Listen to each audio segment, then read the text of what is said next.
So in order to find the LCM and HCF of the following integers and rule दिया हुआ by prime factorization method. So first 12 के factorization कर लेते हैं. 12 will divide it by 2 तो 6 आ जाएगा, फिर 2 ये 3 आ जाएगा और 3 फिर 1 आ जाएगा.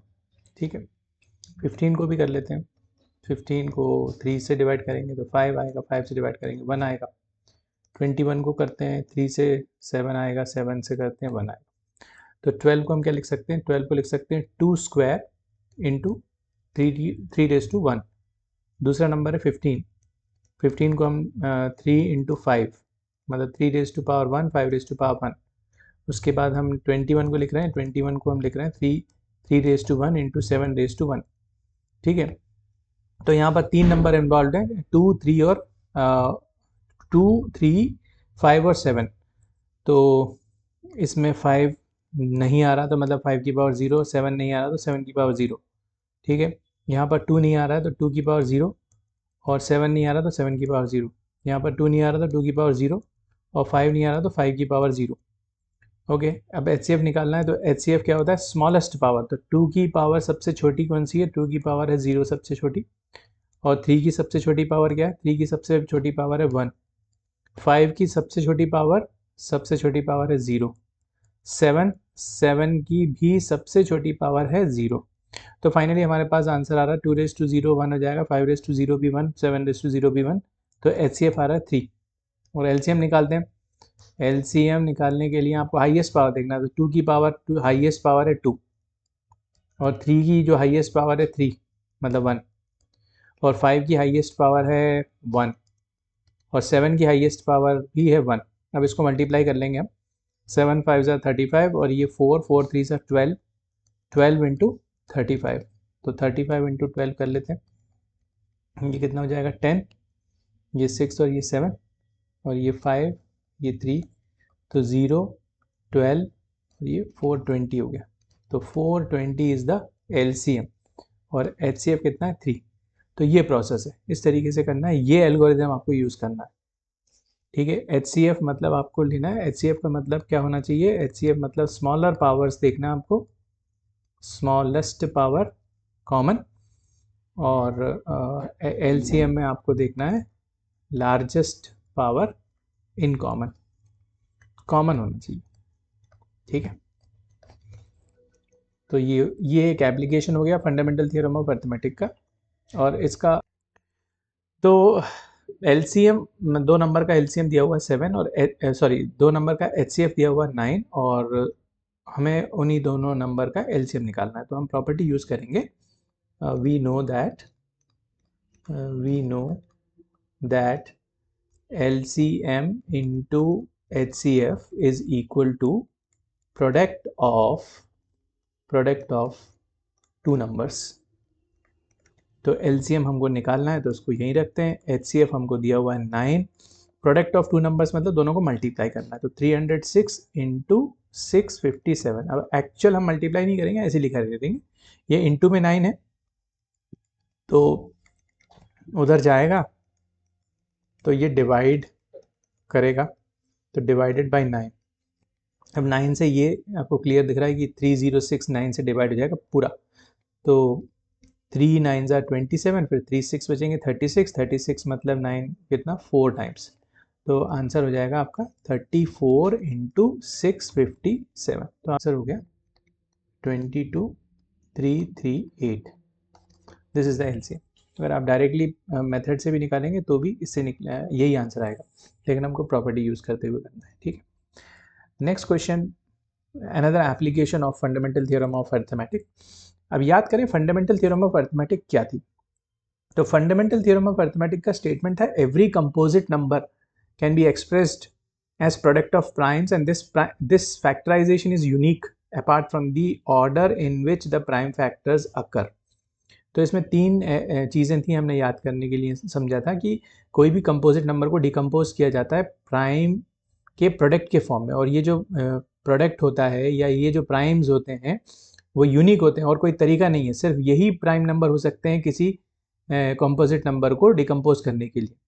बस ज़्यादा से ज़्यादा ये हो सकता है कि उसका आप ऑर्डर चेंज कर सकते हो. जैसे मैंने बताया था एग्जांपल कि अगर 10 है लिखा है तो 10 को आप 2 इंटू 5 लिख सकते हो या 5 इंटू 2 लिख सकते हो, और कोई तरीका नहीं, और कोई प्राइम नंबर इन्वॉल्व नहीं होंगे 10 के फैक्टराइजेशन में, ठीक है। तो ये एप्लीकेशन हम यूज करेंगे अब इस क्वेश्चन में। अब पूछ क्या रहा है क्वेश्चन, देखो, check whether 6 raise to n can end with digit 0 for any natural number n।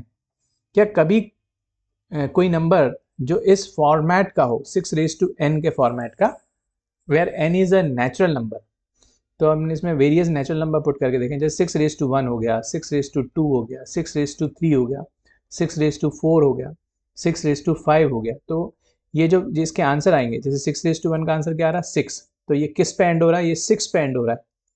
6 raise to 2 36 होता है, 36 भी 6 पे एंड हो रहा है। 6 क्यूब 216 होता है, ये भी 6 पे एंड हो रहा है। 6 रेज टू 4 क्या होता है ये तो नहीं पता, लेकिन 36 इंटू 36 होता है, और जब आप ये 6 इंटू ये वाला 6 करोगे तो लास्ट में डेफिनेटली 6 ही आने वाला है, मतलब ये भी 6 पे एंड होगा। ऐसे ही लास्ट 6 रेज टू 5 भी 6 पे एंड होगा। मतलब आप देख रहे हो कि कोई भी नंबर जो 6 रेज टू n के फॉर्म का है वो कभी भी 0 पे एंड नहीं हो रहा, 0 पे एंड नहीं हो रहा है। तो इनका क्वेश्चन ये है कि आप इसको चेक करके बताइए, और ये तो हमने चेक तो नहीं किया, ये हमने वेरीफाई किया, this is known as verification. अब हमें इसको वैलिड रीजन देना पड़ेगा कि क्या ये किस तरीके से आप कैसे प्रूव बोल, we have to give some evidence. So for that we will make use of fundamental theorem of the statement of fundamental theorem of arithmetic, ठीक है। तो अभी तो हमने वेरिफिकेशन करके देख लिया कि नहीं ये 0 पे एंड नहीं हो रहा है, तो रीजन क्या देंगे। अब हम ये देखते हैं कि कोई नंबर जो 0 पे एंड होता है, जैसे 10 हुआ, 20 हुआ, 30 हुआ, 40 हुआ, इनकी क्या खास बात है। तो 10 के फैक्टराइजेशन में हम देखें कि 2 इंटू 5 हो रहा है, 20 के फैक्टराइजेशन में देखें कि 2 इंटू 2 इंटू 5 हो रहा है, और 30 के फैक्टराइजेशन में देखें 3 इंटू 2 इंटू 5 आ रहा है, 40 के फैक्टराइजेशन में देखें कि 2 इंटू 2 4, 4 इंटू 10। तो एक चीज़ जो आपको कॉमन दिख रही है कि 2 इंटू 5, 2 और 5, 2 एंड 5, ये दोनों नंबर का प्रेजेंस जरूरी है किसी भी ऐसे नंबर में जो 0 पे एंड होता है। कोई भी नंबर जो 0 पे एंड हो रहा है उसमें ये दो नंबर आने चाहिए, मतलब ये दो नंबर उसके फैक्टराइजेशन में आने चाहिए, 2 एंड 5 बोथ, दोनों आने चाहिए। 5 अकेले से भी काम नहीं चलेगा, 2 अकेले से भी काम नहीं चलेगा, दोनों आने चाहिए। तो हम ये देख लेते हैं कि 6 रेज टू n में क्या ये दोनों नंबर आ रहा है, अगर नहीं आ रहा है तो ये 0 पे एंड नहीं होगा। तो सबसे पहले we can write 6 as 2 into 3, and then let us raise to the power n, तो 2 raised to n into 3 raised to n। अब हम देख रहे हैं कि 6 raised to n में दो ही नंबर आ रहे हैं इसमें, एक 2 की पावर n का मतलब क्या हुआ, 2 की पावर कुछ भी, तो 2 की पावर 5 हो सकता है, 6 हो सकता है, कुछ भी होगा, जो भी यहाँ पर n है वो यहाँ पर n।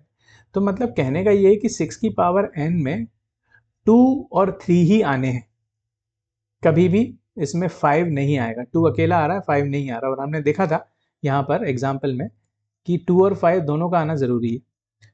और हम ये बोल सकते हैं कि फंडामेंटल थ्योरम ऑफ अर्थमेटिक हमें ये बताती है कि और कोई तरीका हो नहीं सकता इसके प्राइम फैक्टराइजेशन का, because the uniqueness of fundamental theorem of arithmetic guarantees that there cannot be any other prime factorization of 6 raised to n. So according to fundamental theorem of arithmetic, we can say that there will not be any other prime factorization of 6 raised to n, and to end a number with digit 0 we must have both 2's and 5's, and 6 raised to n contains only 2's, it does not contain any 5, so 6 raised to n will never end with digit 0। तो ये थोड़ा सा theoretical हमको लिखना पड़ेगा। तो हम यहाँ से बोल सकते हैं कि we observe that 6 raised to n contains only 2's and 3's in the factorization.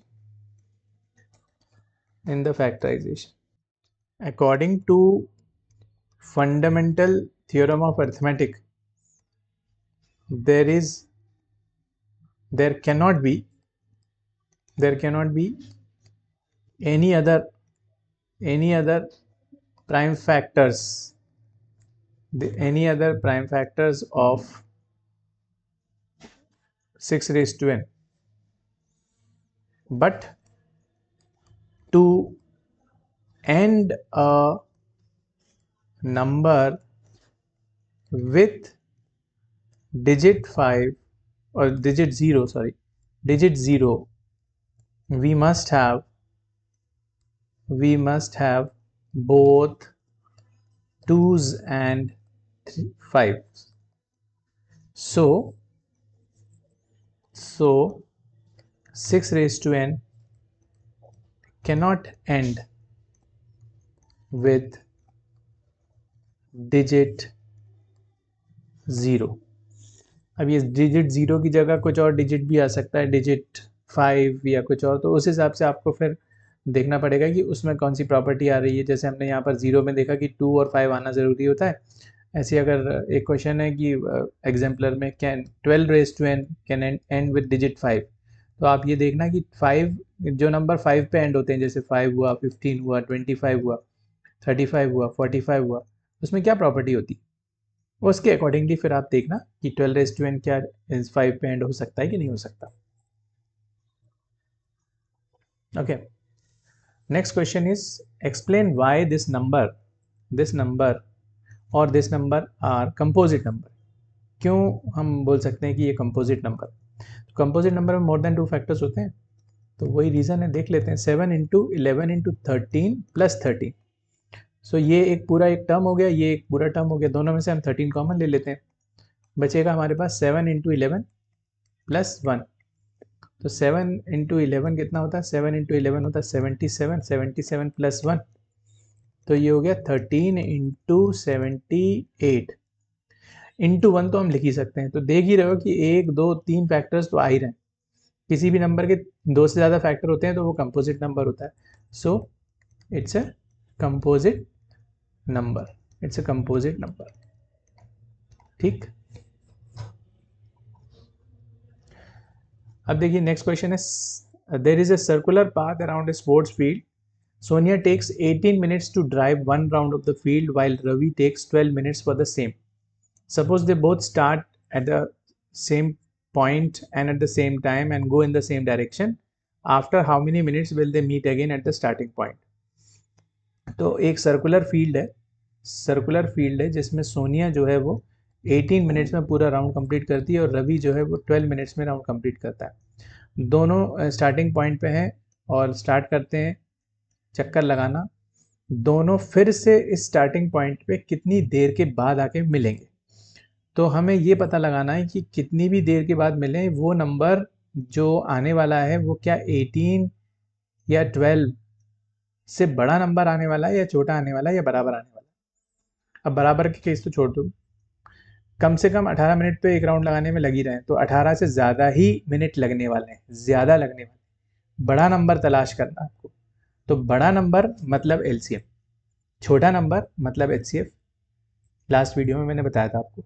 So whenever we are in search of bigger number we need to find LCM, and whenever we are in search of a smaller number then we need to find HCF. So in order to find the correct answer, in order to find the required time, we need to find the LCM of these two numbers. So 18 के factor हम देखें तो 2 into 3 square लिख सकते हैं और 12 को 2 square into 3 लिख सकते हैं।